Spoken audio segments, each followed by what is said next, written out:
खबरों में आगे बात करते हैं दिल्ली की, जहां पर यूपी में मचे सियासी घमासान के बीच भूपेंद्र चौधरी की प्रधानमंत्री नरेंद्र मोदी से मुलाकात। करीब 1 घंटे की मुलाकात में पीएम मोदी ने समझे यूपी के हालात, और इससे पहले भूपेंद्र चौधरी ने जेपी नड्डा से भी मुलाकात की थी।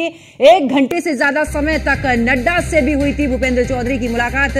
संगठन में बदलाव की खबरों के बीच भूपेंद्र को प्रधानमंत्री नरेंद्र मोदी से यह मुलाकात हुई है। बनी चर्चा का विषय, जहां पर लगातार चल रहा है यूपी में बीजेपी की हार पर मंथन। प्रधानमंत्री नरेंद्र मोदी के पास पहले से मौजूद है यूपी संगठन की हर एक रिपोर्ट। तो बड़ी अपडेट आपको दे रहे हैं, जहां पर बता दें कि 1 घंटे से ज्यादा समय तक नड्डा से भी हुई थी भूपेंद्र चौधरी की मुलाकात। संगठन में बदलाव की खबरों के बीच में भूपेंद्र की इस दौरान पीएम से मुलाकात बनी है चर्चा का विषय। इतना नहीं, लगातार चल रहा है यूपी में बीजेपी की हार पर मंथन, और इसी को लेकर आपको बता दें कि प्रधानमंत्री नरेंद्र मोदी के पास पहले से ही मौजूद है यूपी संगठन की हर एक रिपोर्ट। तो इस वक्त की बड़ी अपडेट दिल्ली से हम आपको दे रहे हैं, जहां पर यूपी में मचे सियासी घमासान के बीच भूपेंद्र चौधरी की पीएम से मुलाकात, और महत्वपूर्ण मुलाकात मानी जा रही। करीब 1 घंटे की मुलाकात में पीएम मोदी ने समझे हैं इस दौरान यूपी के हालात की क्या कुछ राजनीतिक उठापटक चल रही है। इससे पहले भूपेंद्र चौधरी ने जेपी नड्डा से भी की थी मुलाकात, और इतना ही नहीं, 1 घंटे से ज्यादा समय तक नड्डा से भी हुई थी भूपेंद्र चौधरी की यहां पर मुलाकात, और आखिरकार अब प्रधानमंत्री नरेंद्र मोदी से मिले हैं। ऐसे में संगठन में बदलाव की खबरों के बीच भूपेंद्र की पीएम से मुलाकात जो है वो चर्चा का विषय बनी हुई है, लगातार चल रही है। इस दौरान यूपी में बीजेपी की हार पर जो मंथन है वो लगातार चल रहा है। अब से थोड़ी देर पहले भी मुख्यमंत्री योगी आदित्यनाथ ने भी बैठक की है मंत्रियों के साथ में, और इस दौरान आपको बता दें कि एक बार फिर से भूपेंद्र चौधरी की प्रधानमंत्री नरेंद्र मोदी से मुलाकात। केशव प्रसाद मौर्य भी दिल्ली में डेरा डाले हुए हैं, और ऐसे में आपको बता दें कि बीते दिन जेपी नड्डा से मुलाकात कर बैठक भी हुई। तो करीब 1 घंटे की मुलाकात में प्रधानमंत्री नरेंद्र मोदी से चर्चा का इस दौरान चर्चा की, जो कि इस दौरान चर्चा का विषय बनी हुई है। इससे पहले भूपेंद्र चौधरी ने जेपी नड्डा से भी मुलाकात की है। 1 घंटे से ज्यादा समय तक नड्डा से भी हुई थी भूपेंद्र चौधरी की मुलाकात। लेकिन इससे पहले केशव प्रसाद मौर्य ने भी जेपी नड्डा के साथ में बैठक की, और जैसे ही वो बीजेपी मुख्यालय से बाहर निकले उसके तुरंत बाद ही भूपेंद्र चौधरी भी जेपी नड्डा से मिलने के लिए पहुंचे, जहां पर जेपी नड्डा से उन्होंने मुलाकात करके यहां पर बैठक भी की, और साथ ही तमाम बातों का जिक्र भी किया। और प्रधानमंत्री नरेंद्र मोदी के पास पहले से ही मौजूद है यूपी संगठन की हर एक रिपोर्ट। तो ऐसे में कयास लगाए जा रहे हैं कि क्या यूपी में कोई बड़ा फेरबदल हो सकता है, या फिर जिस तरीके से उपचुनाव है उसको लेकर एक नई रणनीति के तहत आखिरकार क्या कुछ इस दौरान जिस तरीके से मुलाकातें हो रही हैं, तमाम कयास लगाए जा रहे हैं।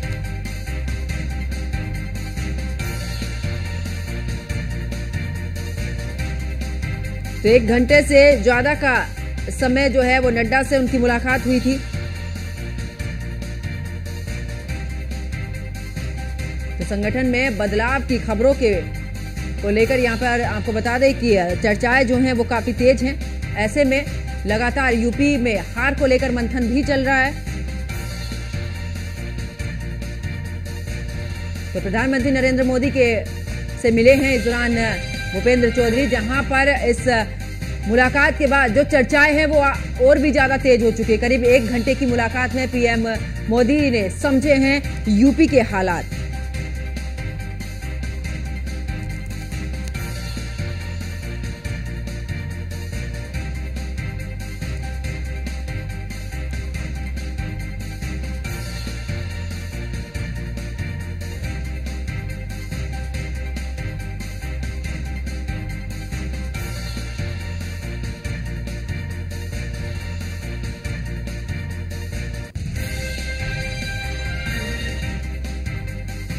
तो बिल्कुल प्रधानमंत्री नरेंद्र मोदी से मिले हैं भूपेंद्र चौधरी, और ऐसे में 1 घंटे की मुलाकात चली है, और तमाम चर्चाएं जो हैं वो भी तेज हो चुकी है, क्योंकि उत्तर प्रदेश में बदलाव को लेकर तमाम चर्चाएं चल रही हैं। ऐसे में जेपी नड्डा के बाद प्रधानमंत्री नरेंद्र मोदी से मिले हैं भूपेंद्र चौधरी। इससे पहले जेपी नड्डा से भी बीते दिन मुलाकात की थी रात में, और उससे पहले केशव प्रसाद मौर्य ने भी बैठक की है।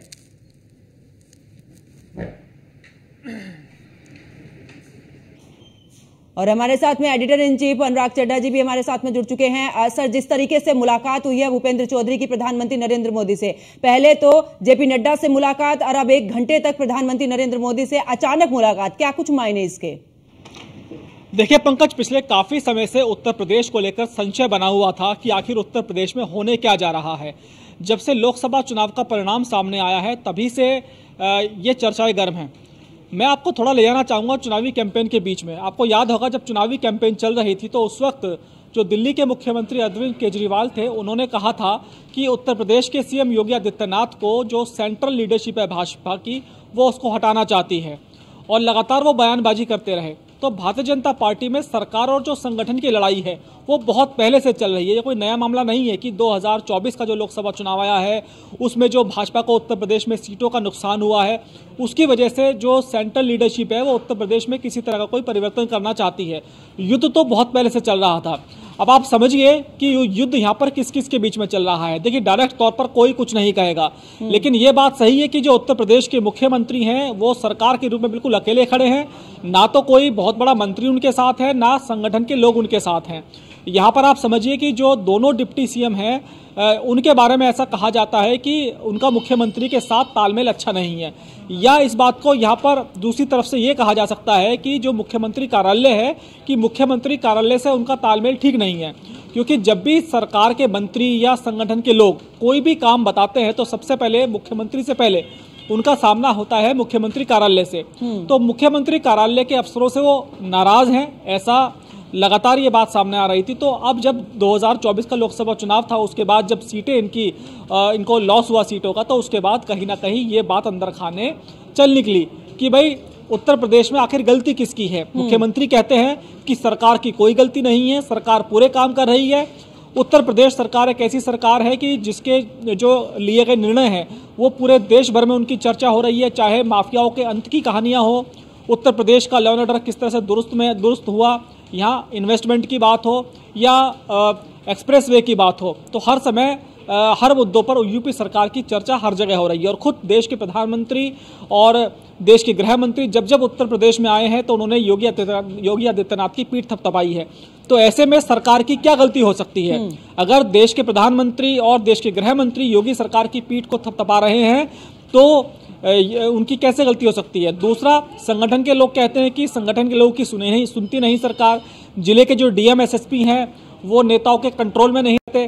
तो कुल मिलाकर सारी जो कहानी है पंकज, यहाँ पर कंट्रोल की है कि सरकार पर तो कंट्रोल योगी आदित्यनाथ का है, लेकिन संगठन के लोग चाहते हैं, मंत्री चाहते हैं कि कंट्रोल हमारा भी हो। तो जो ये पावर के डिस्ट्रीब्यूशन की लड़ाई है और ये कहीं ना कहीं मूंछों की लड़ाई बनकर रह गई है। तो हालांकि अंदर खाने से कुछ नहीं आता, ऑफ द रिकॉर्ड हर कोई कहानी बताता है। मान लीजिए केशव प्रसाद मौर्य जी से हम बात करें ऑफ रिकॉर्ड तो वो बहुत सारी कहानियां बताते हैं। मुख्यमंत्री योगी आदित्यनाथ से कोई भी ऑफ रिकॉर्ड बात नहीं करता, ना ही योगी आदित्यनाथ ऑफ रिकॉर्ड बातों में कुछ विश्वास रखते हैं। लेकिन जो उनके इर्द गिर्द से जो जुड़े लोग हैं वो जरूर कुछ ना कुछ किस्से कहानियां बताते रहते हैं कि भाई संगठन और जो मंत्री हैं वो क्या चाहते हैं।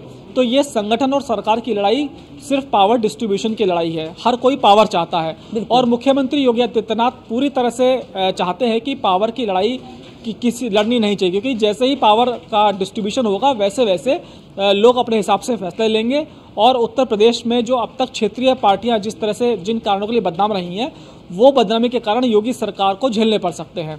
तो ये सब लड़ाई है। अब आप चलिए दिल्ली की तरफ। अब देखिए, कल केशव प्रसाद मौर्य दिल्ली आते हैं और दिल्ली वो कब आते हैं? जब प्रदेश कार्य समिति की बैठक हो जाती है और वहां पर वो कहते हैं कि सरकार से बड़ा संगठन है। ये बात भारतीय जनता पार्टी का बच्चा जानता है। सवाल ये उठता है कि आखिर केशव प्रसाद मौर्य को ये बताने की जरूरत क्यों पड़ रही है? इससे पहले करीब 1 साल पहले मुझे याद है या कुछ महीनों की बात होगी, केशव प्रसाद मौर्य ने एक ट्वीट किया था कि संगठन ही सर्वोपरि है। उसके कुछ घंटों बाद वो ट्वीट उनको डिलीट करना पड़ा, जबकि उसमें डिलीट करने वाली कोई ऐसी बात नहीं थी। लेकिन कहीं ना कहीं उस ट्वीट को देखा जा रहा था मुख्यमंत्री योगी आदित्यनाथ और केशव प्रसाद मौर्य के जो बीच में तंज चलता है उसको लेकर, इसलिए उन्होंने वो ट्वीट डिलीट कर दिया। अब कार्य समिति उन्होंने वही बात बोली। उसके बाद आज उनके ऑफिस की तरफ से भी कुछ इस तरह का ट्वीट आया है। और उसके बाद जब जेपी नड्डा जी के पास वो पहुंचते हैं केशव प्रसाद मौर्य, तो कहीं ना कहीं उत्तर प्रदेश में जो लड़ाई चल रही है उसका फायदा अब विपक्षी पार्टियां कहीं ना कहीं ले सकती हैं।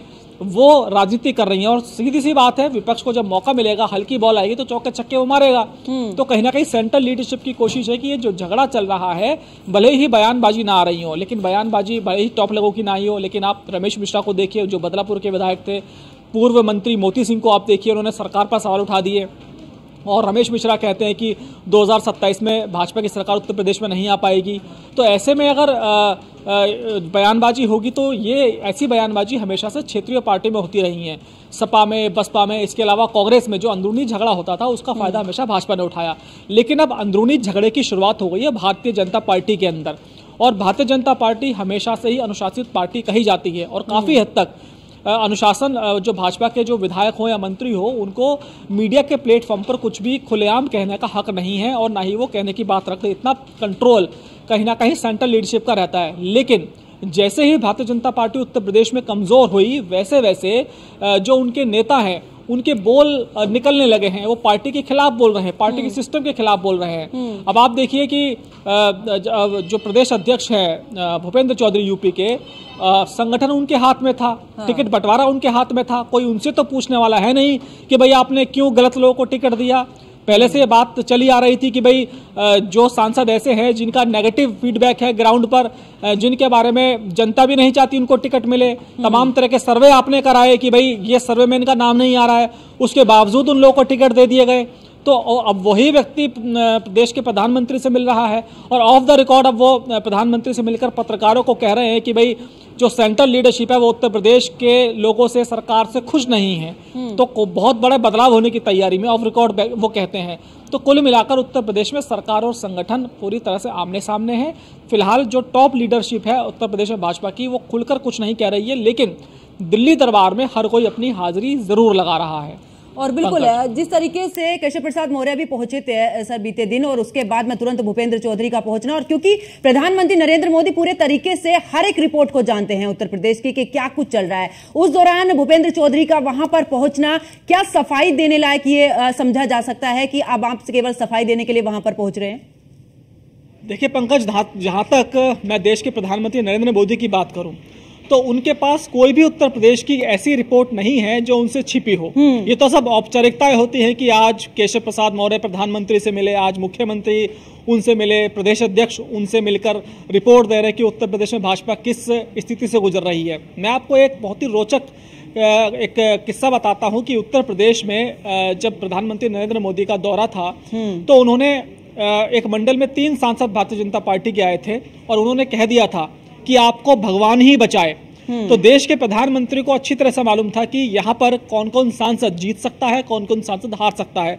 मैं अच्छी तरह से उन सांसदों के बारे में जानता हूं और उस वक्त भारतीय जनता पार्टी कई लोग प्रधानमंत्री की उस बात को सुन रहे थे और उन्होंने मुझे खुद इस बात को बताया कि भाई प्रधानमंत्री अगर इस बात को कह रहे हैं कि आपको भगवान बचाए तो उन्हें कोई नहीं बचा सकता। और अंततः जब चुनावों के नतीजे आए तो वो तीनों सांसद चुनाव हार गए। तो प्रधानमंत्री से कुछ छिपा नहीं था। तो ये तो सब औपचारिकताएं हैं। एक भाजपा संविधान में विश्वास रखती है और वो चाहती है कि भाई जो उत्तर प्रदेश में हार के जिम्मेदार हैं या जिन्होंने अच्छा काम किया है वो उन लोगों को उत्तर प्रदेश से बुलाए और सबकी बात सुने और समझे और उसके बाद ही किसी तरह का निर्णय ले। और जहां तक ये बात चल रही है कि भाई यहाँ पर सरकार में कोई बहुत बड़ा बदलाव होने जा रहा है, तो मुझे पंकज नहीं लगता कि उत्तर प्रदेश के मुख्यमंत्री को बदलने का कोई विचार सेंट्रल लीडरशिप का है। ये हो सकता है कि कुछ मंत्रियों के जो कामकाज हैं वो बदले जाएं, कुछ मंत्रियों को साइडलाइन किया जाए, प्रदेश अध्यक्ष को बदला जाए, संगठन में बड़े बदलाव हो। क्योंकि उत्तर प्रदेश में अगर आप देखें तो योगी आदित्यनाथ ने जो काम किए हैं वो एक बहुत ही चर्चित मुख्यमंत्री हैं। जब भी देश में लोकसभा चुनाव होते हैं या अलग अलग देश के जो राज्य हैं वहाँ चुनाव होते हैं तो हमेशा योगी ऑन डिमांड रहते हैं। वहाँ के जो साउथ की नेता हों या दूसरी जगह के नेता हों वो हमेशा योगी की डिमांड करते हैं। जो नेता इतना ज़्यादा लोकप्रिय है कि उत्तर प्रदेश छोड़िए दूसरे प्रदेशों में उसकी डिमांड है और जो हिंदी बेल्ट राज्य भी नहीं है वहाँ उनकी डिमांड है, तो ऐसे व्यक्ति को तो मुझे नहीं लगता कि सेंट्रल लीडरशिप हटाने का कोई भी रिस्क लेगा यहाँ पर। क्योंकि योगी आदित्यनाथ ने बहुत तरह के सिस्टम डेवलप किए हैं, चाहे कानून व्यवस्था का मुद्दा हो, इन्वेस्टमेंट का मुद्दा हो या जो यहाँ पर करप्शन फ्री उत्तर प्रदेश को उन्होंने बनाया है। और इन सब बातों को लेकर देखिए योगी नंबर 1 है। मुझे नहीं लगता कि सरकार के पर किसी तरह कोई खतरा, योगी आदित्यनाथ को लेकर कोई खतरा है। 2027 में योगी ही बॉस रहेंगे, ऐसी मेरी प्रेडिक्शन है। बाकी देखिए प्रधानमंत्री नरेंद्र मोदी हैं, भारतीय जनता पार्टी का फैसला लेने के लिए वो जाने कि उनके लिए क्या बेहतर है। लेकिन इतना जरूर है चाहे गलती सरकार की हो, संगठन की हो, उत्तर प्रदेश में लॉस तो भारतीय जनता पार्टी को हुआ है। अब इसकी भरपाई वो किसके खिलाफ एक्शन लेकर करेंगे ये वो खुद जानते हैं। प्रधानमंत्री के मन में क्या चल रहा है कोई नहीं जानता। पंकज। बिल्कुल, बहुत बहुत शुक्रिया सर जुड़ने के लिए और विस्तार पूर्वक इतना इस मुद्दे को समझाने के लिए। तो देखिए, जिस तरीके से उत्तर प्रदेश की जो राजनीति है वो गरमाई हुई है, केंद्र तक इसकी जो तपन है वो नजर आ रही है, यानी कि पूरे तरीके से तपिश जो है वो नजर आ रही है, क्योंकि भूपेंद्र चौधरी आज प्रधानमंत्री नरेंद्र मोदी से मिलने के लिए पहुंचे। मेरे साथ फिलहाल इतना ही। आप देख रही न्यूज़ 1 इंडिया। नमस्कार।